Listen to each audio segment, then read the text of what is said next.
Արագ ու առանց փակ դռների, ավտոմաքսազերծման մասնագիտացված մաքսատունը եւս 15 րոպեով խնայում է մեքենատերերի ժամանակն ու նյարդերը։ Նոր սրահը համապատասխանում է միջազգային չափանիշներին, վստահեցնում է պետը։ Այստեղ փակ սենյակներ չկան, ինչպես կնկատեք, նախկինում այս տարածքը փակ սենյակներ էին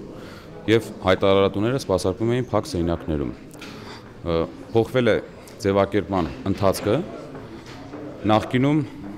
հայտարարատուները ստիպված են լինում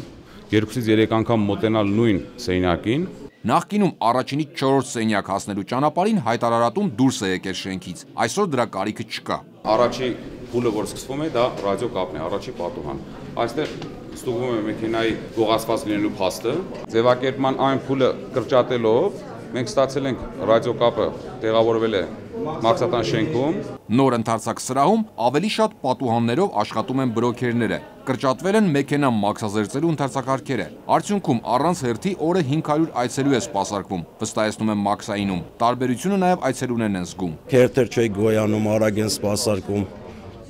Ավելի հեշտ, ժամանակի մեջ տեղավորվում ենք շուտ, մաքսազերծումը կատարում ենք։ Նորմալ է, խոչընդոտ չի առաջացել։ Ցեոն արել ենք, Ինտերպոլը նայել ենք, հիմա անցնում ենք բան գնահատման։ Գոհ եմ, դժգոհ չեմ, ընդհանուր երևի 20 րոպե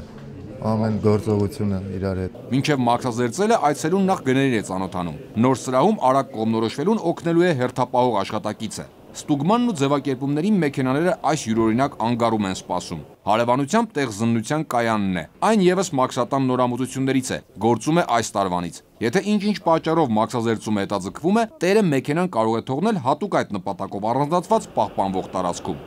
Արկադի Գրիգորյան, Վայե Եղիազարյան, ժամը լրատվական։